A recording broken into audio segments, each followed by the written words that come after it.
Also, Canada. I mean, the world has changed. Let's listen in, Jeff, because he just walked up to the podium. Many things are happening that are exciting, very exciting for our country. And we're honored to welcome one of the most respected business leaders in the Middle East, indeed the world. He's a founder and chairman of Damac Properties, Hussein Sajwani, a very respected gentleman. And I'm thrilled to announce today that Damac will be investing at least $20 billion over a very short period of time into the United States, and they may go double or even somewhat more than double that amount of money. It's a great thing, and I believe he will say that he's doing it because of the fact that he was very inspired by the election. They wouldn't do it without that election, I can tell you. A lot of people wouldn't. You saw last week where we have somebody who's going to go from $100 to $200 billion. And we have many other people, and we'll be bringing some of them out. Some of them like to do it somewhat more quietly, and some don't. And they feel so strongly about the country that they want to let people know about it. But it's an honor to have such a great investor investing in our country. The investment will support massive new data centers across the Midwest, the Sun Belt area, and also to keep America on the cutting edge of technology and artificial intelligence. He's very big into the data centers, and that's going to be a very hot item in the coming years, as you know, with AI. In particular, the first phase of the project will be in Texas, Arizona, Oklahoma, Louisiana, Ohio, Illinois, Michigan, and Indiana, those places. And Hussein, I'd love you to come up and say a few words. Thank you very much. Thank you. Thank you. Thank you, Mr. President. It's been amazing news for me and my family when he was elected in November. We've been waiting 4 years to increase our investments in U.S. to a very large amount of money. We are a company operating in more than 20 countries around the world. We have delivered more than 45,000 luxury units and another 45,000 in the pipeline. In data center, we are in 10 countries around the world, in Asia, Europe, and Middle East. And we're very, very excited now with his leadership and his open strategy and policy to encourage businesses to come to U.S. For the last 4 years, we've been waiting for this moment.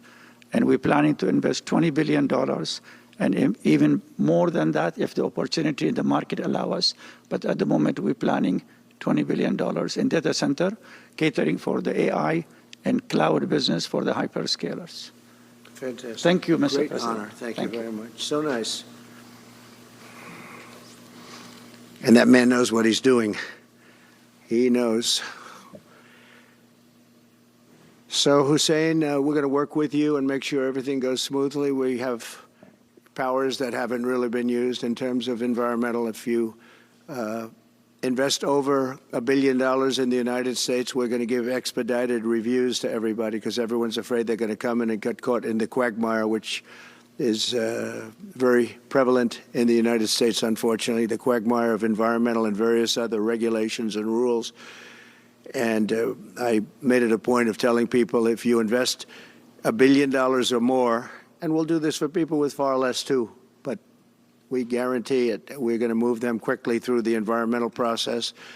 Sometimes people held up 12, 13, 14, 15 years. I saw it with plants in Louisiana where I got it approved in literally a week. They were through the review in 1 week after spending 14 and a half years trying to get it, and they were going nowhere. It was a terrible thing. So I've been a victim of that myself over the years, and I think I know all the games and all the tricks that are played, and much of it is just done to stop progress. So we're going to be helping you and everybody else that comes to the United States and wants to invest their money, that you don't get tied up for the rest of your life and you can't do anything. This commitment further underscores that many of the greatest business leaders on earth are seeing a very bright economic future for America since the election. As you know, a lot of positive things have happened. We are inheriting a difficult situation from the outgoing administration, and they're trying everything they can to make it more difficult. Inflation is continuing to rage, and interest rates are far too high.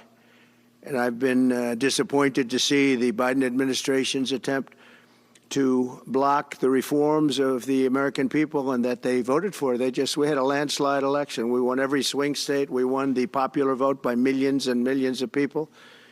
Nobody even knows how many people, millions. And they're still counting in some areas. You know, they're still counting the vote in some areas. Can you believe this? What a place. What a horrible place. One of the things we're going to do is we've got to fix the election so that we get honest counts and they get done by 10 o'clock in the evening or something thereabouts. They have places where they're still counting votes. President Biden's actions yesterday on offshore drilling, banning offshore drilling, will not stand. I will reverse it immediately. It'll be done immediately. And we will drill, baby, drill. And we're going to be drilling in a lot of other locations. And the energy costs are going to come way down. They'll be brought down to a very low level. And that's going to bring everything else down. That's what caused it to go up, along with the ridiculous spending on the Green New scam. All this money, trillions of dollars. It's like throwing it right out the window, what they're doing. And they're trying to spend so much now. They're just taking money and giving it to anybody that wants it for any project at all, if it's certified under the Green New scam. And they don't work, and it's too expensive. And, you know, they told me that we're going to do everything possible to make this transition to the new administration very smooth. It's not smooth because they're doing that. They're playing with the courts, as you know. They've been playing with the courts for 4 years, probably got me more votes because I got the highest number of votes ever gotten by a Republican, by far, actually, by a lot. And, you know, we had a great election, so I guess it didn't work. But even to this day, they're playing with the courts. They have their friendly judges that like to try and make everybody happy on the Democrat side. It's called lawfare. It's called weaponization of justice, and it's happened at a level nobody's ever seen before. So many. I defeated deranged Jack Smith. He's a deranged individual. I guess he's on his way back to The Hague. And we won those cases. Those were the biggest ones. And the press made such a big deal out of them, but we did nothing wrong. We did nothing wrong on anything. And the people saw that. You know, when they vote, when a Republican, it's not easy for a Republican. When the Republican wins the popular vote by millions and wins all 7 of the swing states, people said, well, he could win 4. We won all 7, and we won them by a lot. That tells you we won. That tells, and they've been watching this injustice. I call it the Injustice Department. What they've done is so bad. The whole world has watched that. And it took work, but it got me a lot of votes because when explained, I mean, we have a judge in New York who's a very crooked judge. I'm under a gag order. I can't even talk about aspects of the case that are the most vital aspects. I'm under a gag. Do you know that I'm the president-elect of the United States of America? I'm a former very successful president. We had the greatest economy in the history of our country. We had borders that were sealed and beautiful. Everything was good. We had no wars. We defeated ISIS. We had no wars. Now I'm going into a world that's burning with Russia and Ukraine, with Israel. You took a look at that attack on October 7th, the attack on Israel, with the horrible way they got out. Not the fact that they got out. I would have been out before them. But we would have been out of Afghanistan with dignity and strength as opposed to looking like a bunch of fools with 13 dead and many, many badly, horrifically injured. Nobody ever talks about them. No arms, no legs. Nobody ever talks about them.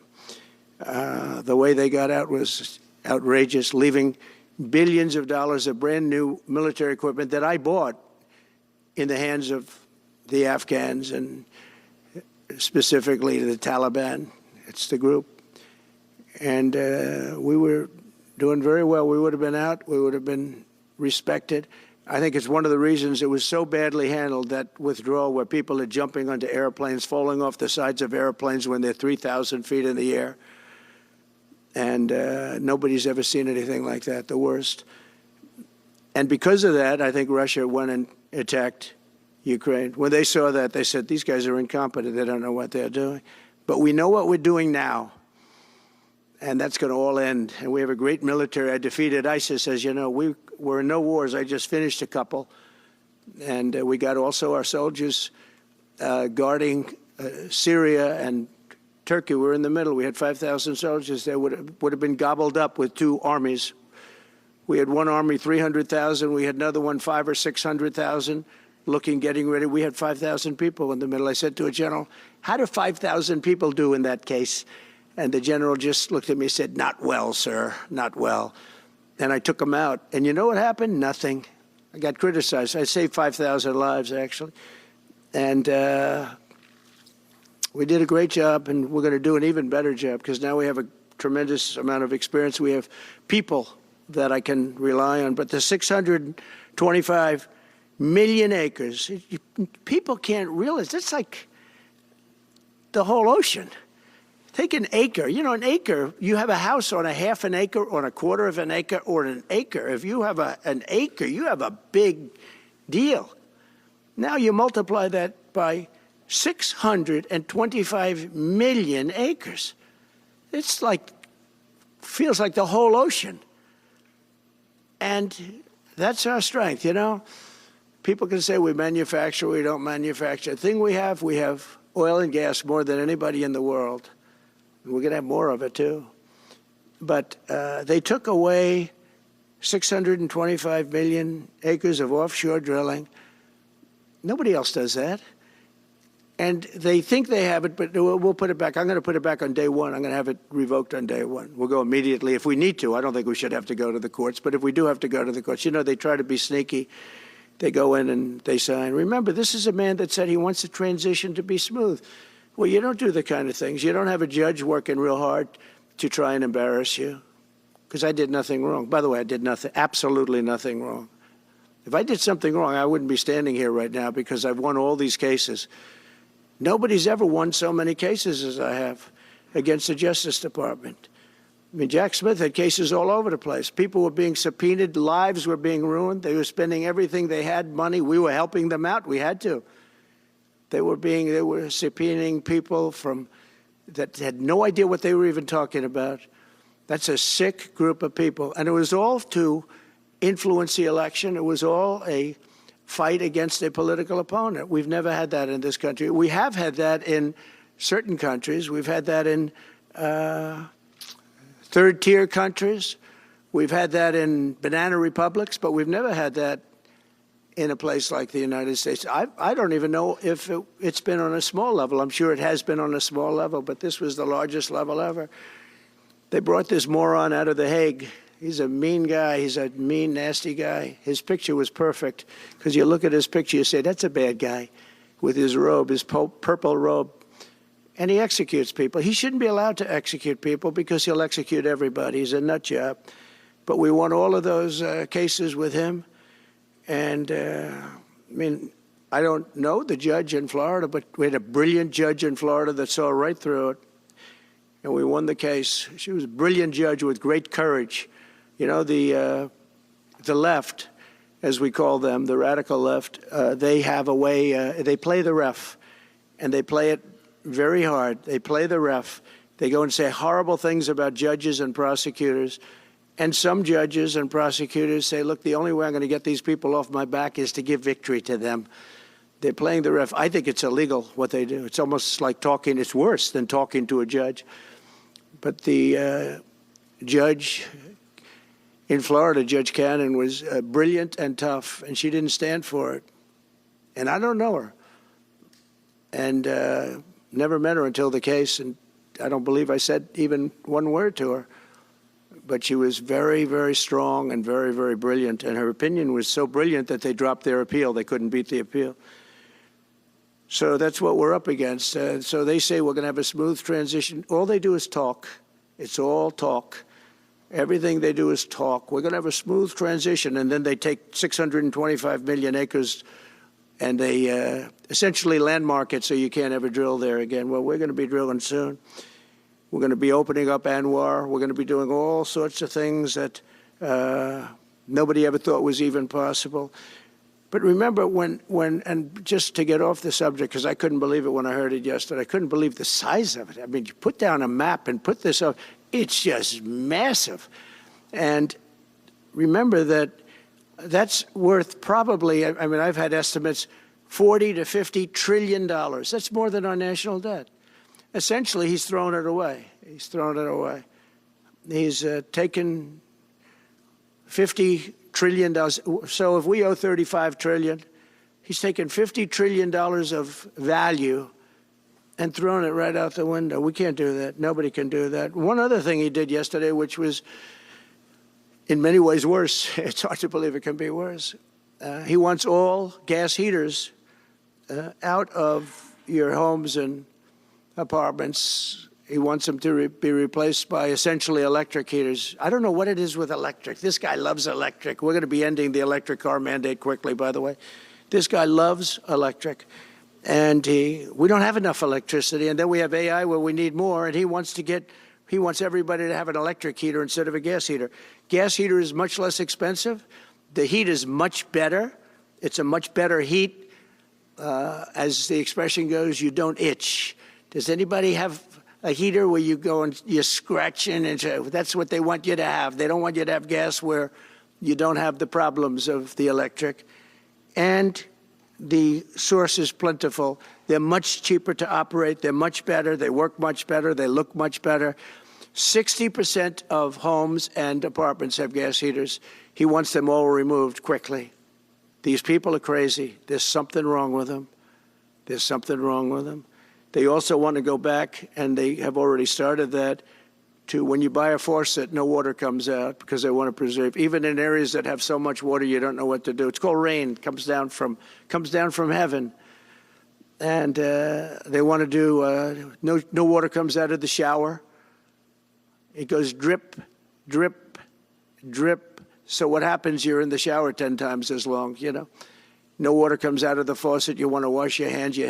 They want to go back to even stronger than what they have right now. As you know, I ended that policy. You can have all the water you want. It makes no difference. It comes weird, especially in certain areas. We have so much water, we don't know what to do with it. But these are all things. They want very, very little water to go into your dishwasher, almost none. And you know what people do? They just keep pressing, pressing, pressing, keep it going. They end up using more water. Likewise, washing machines. They want in your washing machine to have very little water coming out of the washing machine. So when you wash your clothing, you have to wash it 4 times instead of once. You end up using more water. We're a party of common sense, and things that I'm telling you now is really all about common sense. On January 20th, we'll turn the economy around very quickly, because right now when I think of our economy, I think about inflation. That's what we have. We have inflation, I believe, at a level that we never had before. There's never been anything like it. And over the next 4 years, the United States is going to take off like a rocket ship. But really, it's already doing it. If you take a look, just last month, SoftBank announced the $200 billion. I think it'll be 200. He said between 100, and I said, how about making it 200? And he sort of said yes, but let's say it's 100, but it might be 200, right, Brian? Dollars, United States, creating more than 100,000 jobs. Hussein just announced a tremendous investment that he's going to make, and that's money that's in the bank. He's going to come and do it, and he'll do a great job, and he'll build the best centers in the country, I guarantee, because I know the way he builds. Since my election, the stock market has set records. The S&P 500 index has broken above 6,000 points for the first time ever, never even close. In a single month, small business optimism soared 41 points. It's not a 41. It went up 41 points. And that's the largest in the 39-year history of the group that does it. According to Gallup, the American people's confidence in the economy has just surged to the highest level in history. That's why I have a news conference like that. I take the greatest business leaders in the world. I say, hey, do you want to say you're going to invest the money? They're not looking for news conferences. They're saying, what am I doing here? They go in and they invest money. But it's good to know where the smartest business people in the world are investing, and they're investing in the United States. So we've done this all in 2 months of not being there. You know, we haven't been there. And It's pretty amazing, and we think we're going to do some really great things, really great things. We're being respected again all over the world. The Panama Canal is a disgrace, what took place at the Panama Canal. Jimmy Carter gave it to them for $1, and they were supposed to treat us well. I thought it was a terrible thing to do. You know, it's the most expensive structure ever built in the history of our country, relatively. It would be the equivalent of substantially over $1 trillion today. We lost 38,000 people. Think of it, 38,000 people, they died from malaria, mosquitoes. They were unable to stop the mosquitoes. They paid people 5 times more to take the job. Many of those people died. We gave it away for $1. But the deal was that, you know, they have to treat us fairly. They don't treat us fairly. They charge more for our ships than they charge for ships of other countries. They charge more for our Navy than they charge for navies of other countries. They laugh at us because they think we're stupid, but we're not stupid anymore. So the Panama Canal is under discussion with them right now. They violated every aspect of the agreement, and they morally violated it also. And they want our help because it's leaking and not in good repair. And they want us to give $3 billion to help fix it. I said, well, why don't you get the money from China? Because China's basically taken it over. China's at both ends of the Panama Canal. China's running the Panama Canal. And they come to see this Biden, this guy who should never have been allowed even to run for president. Of course, she shouldn't have either, because that never happened. It had to be 2 people, not 1. But they want $3 billion to fix the Panama Canal that's run by China and makes a lot of money, China. One of the most profitable structures ever built, because you have ships lined up back to Florida, frankly, and they just keep going through, and the numbers are staggering, $500,000 to $1 million a ship. And they took it away from us, meaning we gave it to them for $1. But not going to happen. What they've done to us, they've charged us, they've overcharged our ships, overcharged our Navy. And then when they need repair money, they come to the United States to put it up. We get nothing. Those days are over. Working with the Republican majorities in Congress, will cut taxes, slash regulations, raise wages, and boost incomes at a pace the world has not seen before, and certainly not from our country. We had a big chunk of it for the first 3 years prior to COVID coming in my administration. We had the greatest economy in history. We cut the most regulations in the history of our country, and I did that all in 4 years, by 4 times more than any other president cut.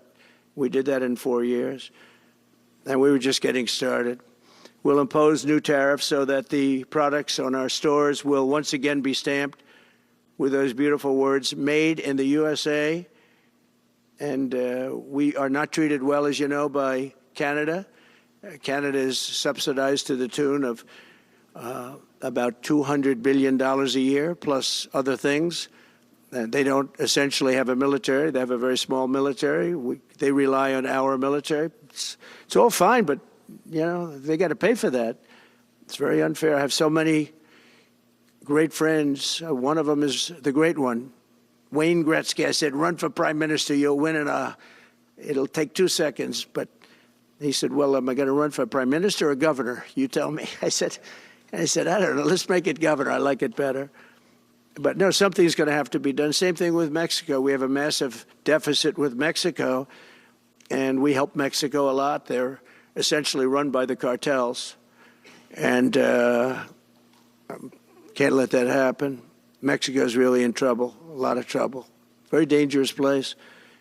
And we're going to be announcing at a future date pretty soon. We're going to change, because we do most of the work there, and it's ours.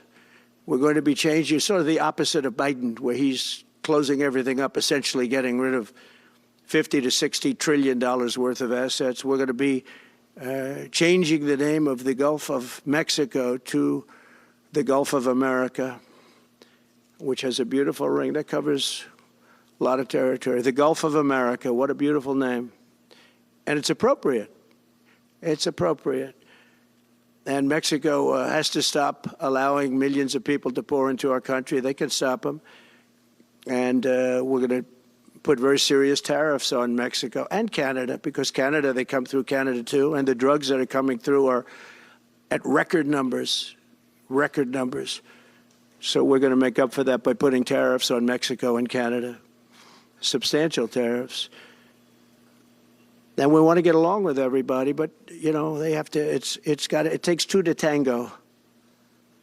We're approaching the dawn of America's golden age. It's going to be a golden age for America. We have things that nobody else has. We have more natural resources. We have, number one, nobody knew that until I came along. I made us number one. We're number three. I made us number one in a very short period of time in drilling. And, you know, you can talk about windmills. They litter our country. They're littered all over our country, like dropping paper, like dropping garbage in a field. And that's what happens to them, because in a period of time, they turn to garbage. Most expensive energy ever. They only work if you get subsidy. The only people that want them are the people that are getting rich off windmills, getting massive subsidies from the U.S. government. And it's the most expensive energy there is. It's many, many times more expensive than clean natural gas. So we're going to try and have a policy where no windmills are being built. You know, off the coast of New Jersey, they want to build like 200 windmills. The people are going crazy. Nobody wants them, and they're very expensive. They don't work without subsidy. You don't want energy that needs subsidy. Energy is a good business. You don't need subsidy. But when you build these massive towers, I mean, they're 25 stories tall, 40 stories. They have one 70 stories tall. The blades, they take 3 ships to ship them. It's crazy. They're dangerous. You see what's happening up in the Massachusetts area with the whales, where they had 2 whales wash ashore in, I think, a 17-year period. And now they had 14 this season. The windmills are driving the whales crazy, obviously. And they had actually over, I think, 125 or something over a number of years. And we don't want that to happen. It's a disaster it's amazing the way a true environmentalist would say, oh, we love wind. It sounds good, but that's about where it ends. You know, after 10 years, you have to redo them.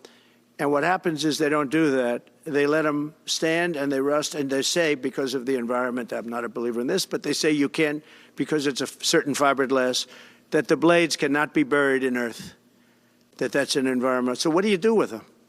What do you do with them? And I don't know if you've ever gone to Palm Springs, California, or any of these places where you have long-term windmills standing. They're a disaster. They're rusting, rotting, closed, falling down. This is as you enter Palm Springs. And they put new ones next to them because nobody wants to take them down, because why should they take them down? It's very expensive to take them down, and you can't do anything with them because the blades, you can't bury them because of the environmental protection. We'll look at that. Doesn't make sense, but that's what they say. So we are at the beginning of a great, beautiful golden age of business. And I think we're also at a golden age of common sense, because everything I'm saying to you, from a simple water faucet that doesn't allow water to come out appropriately, to all of the other elements of what we do and what we're going to do, to take $50 to $60 trillion off our country's balance sheet because some man that has no idea what he's doing, has no idea. You know it, I know it, the Democrats know it. What they did is a crime by allowing that to happen. And I'll bet you, if you asked him today, how much acreage did you submit? Essentially, did you destroy? You destroyed the economic viability of drilling in the ocean. And with AI coming along and all, you know, a lot of people don't realize that AI is going to be a big thing, but you'll need double the electricity at least that we have right now. So right now we produce electricity for many, many different things. AI is a very big deal in terms of the future. China is already building electric facilities, big, bold electric facilities. And you know how they're being fired up? With coal. They're being fired up with coal. And we're going to build bigger and better ones. People like Hussein that are doing the same thing as he is. I'll bet they don't do it as well, because I know how he does it. But they're doing A lot of things. The problem is they can't get their permits because I say build the plant with the building. So with the structure, build the plant. Because if you go into grid, the grids are old. So they said, that's a great idea. In other words, build your electric facility alongside of your plant. And you could have extra output if you want, because once you build it, you can make it larger pretty inexpensively. You could have extra output, which you'll sell to the public, but build it with the plant, and people are loving that idea. So we're going to have a lot of fun making America great again, and it's going to happen, I think, very, very quickly. It's already happened. So I would say this, and this has been pretty openly reported by the news. There's never been anything like what's happened in the list since we won the election. Couple of months since we won the election, the whole perception of the whole world is different. People from other countries have called me. They said, thank you. Thank you. The perception of the whole world is different. We're going to have to settle some big problems that are going on right now. We're going to have to settle up with Russia, Ukraine. That's a disaster. I look at numbers every week, the number of people being killed in that war. People don't know, mostly soldiers now. But the towns have been obliterated. This was a Biden fiasco that that should have never happened. If we had a real president, if we had a president that knew what he was doing, Russia would have never, ever gone in. But they did go in, and we have a mess. The cities are all blown up. The people have largely left. And the soldiers are killing each other at levels that haven't been seen since the Second World War. So we'll have to get that one straightened out, too. That's a tough one. Much tougher than it would have been before it started, I can tell you that. A deal could have been made just by an average deal maker. Deal could have been made on that. So thank you all for coming. We'll take a couple of questions. Yeah.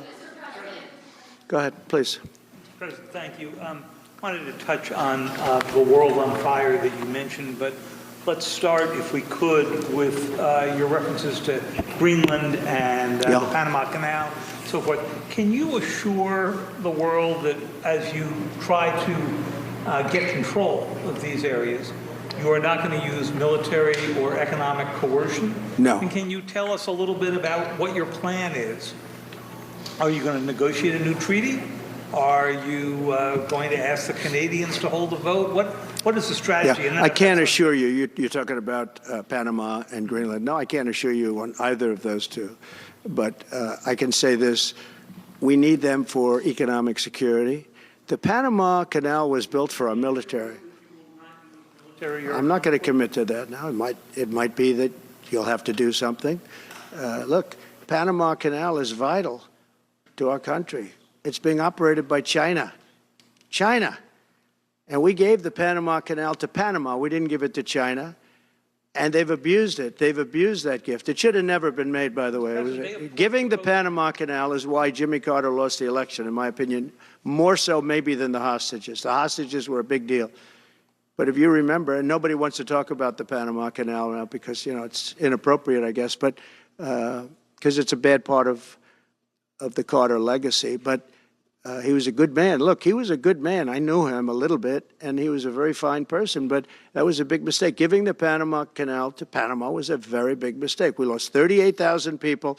It cost us the equivalent of $1 trillion, maybe more than that. Probably the most expensive. They say it was the most expensive structure, if we call it a structure, which I guess you can, ever built.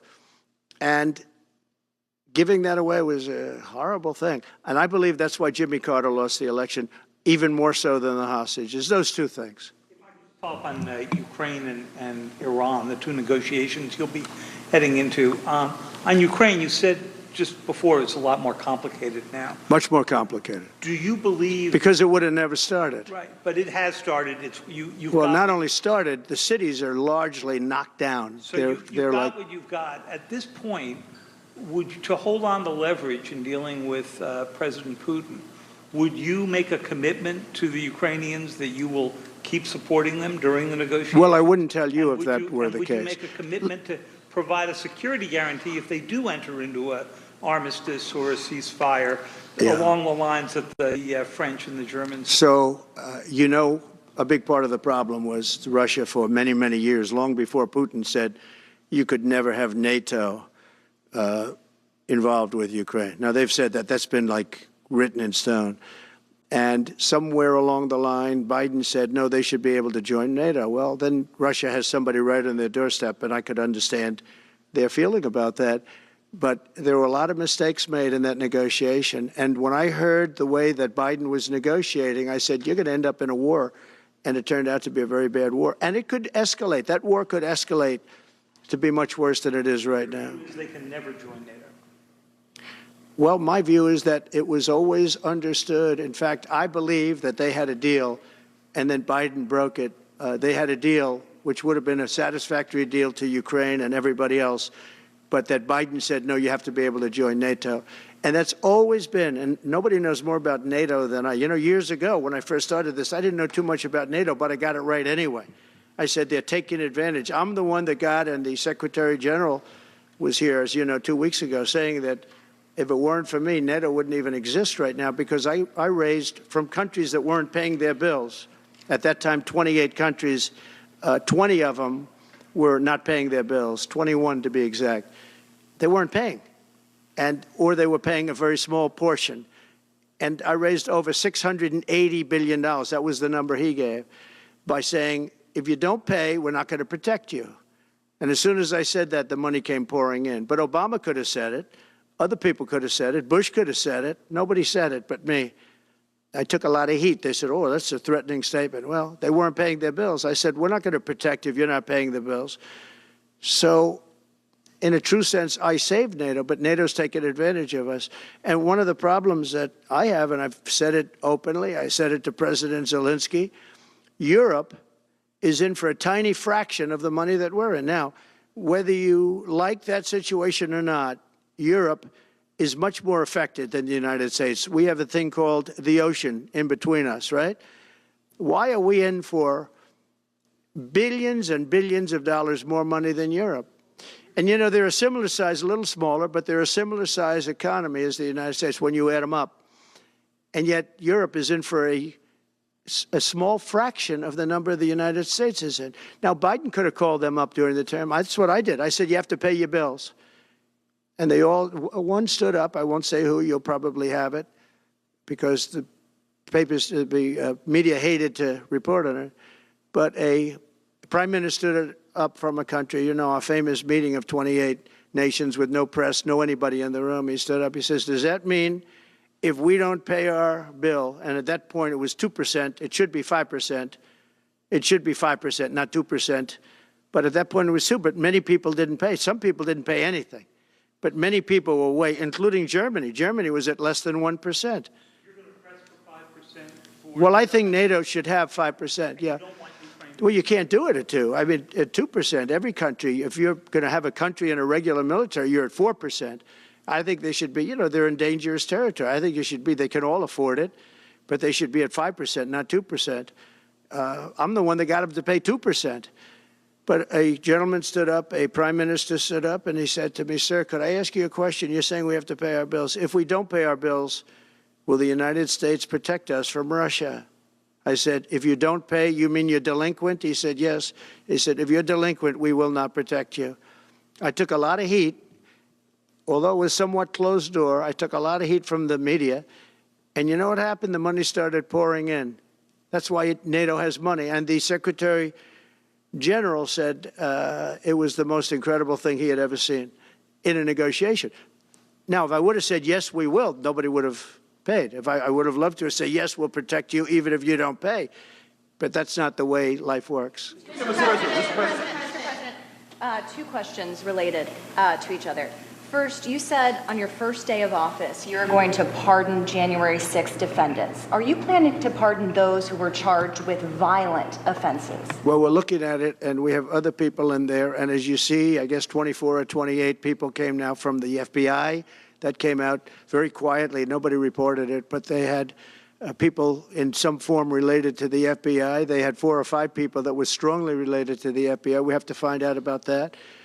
We have to find out about Hezbollah. We have to find out about who exactly was in that whole thing, because people that did some bad things were not prosecuted. You know, I see it all the time, and you see it too. People that were doing some bad things weren't prosecuted, and people that didn't even walk into the building are in jail right now. So we'll be looking at the whole thing, but I'll be making major pardons. Yes, please. Sorry, just one more follow-up. Please. On Jack Smith's report. Good afternoon, Mr. President. It's good to see you again. Two questions about Syria and the ongoing war in Gaza. About Syria, the Pentagon disclosed last month the U.S. has some 2,000 troops in Syria. That's almost double the number initially we were told of 900. Will you keep that troop capacity the same upon taking over? Well, I won't tell you that because that's part of a military strategy, but I will say it was Turkey. Turkey's been after that country in different names and different forms and shapes for 2,000 years. Those people that went in are from Turkey. And President Erdogan is a friend of mine. He's a guy I like, respect. I think he respects me also. He's the one that didn't go after certain people after I requested that he not. You know who I'm talking about, the Kurds. I don't know how long that's going to, because they're natural enemies. They hate each other. But he didn't do that yet. And he didn't do it in the past also. He started, and I said, please don't do that, and he didn't do it. So, but if you look at what happened with Syria, Russia was weakened, Iran was weakened, and he's a very smart guy. And he sent his people in there through different forms and different names, and they went in and they took over, and that's the way it is. I'm sorry, I don't mean to interrupt you. Do you have concerns about HTS taking control of By the way, I Syria? have the envoy here. Is that in the back? Standing with my son, Eric, is Steve Witkoff, who's just got back from the Middle East, and he's done a fantastic job. He's a great deal maker. I said, what we need there is a deal maker, because nobody makes a deal. We have people that understand where the rivers are and where the meets and bounds are, but they can't talk. They can't make deals. Steve's done a great job. I just want to thank you, Steve.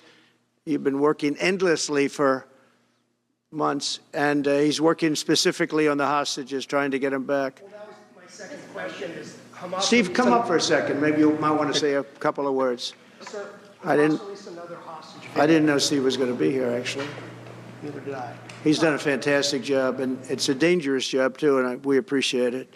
He didn't know about this kind of danger and the other deal-making he does. Now he sees a lot of big danger. Come on up, Steve. Mr. President, can I ask you the second part of that? Hamas Yeah, released just one another second, hostage please. video. I'm going to give you a little report on the hostages, if I can. Steve? Thank you very much. Thank you, Mr. President. Wow.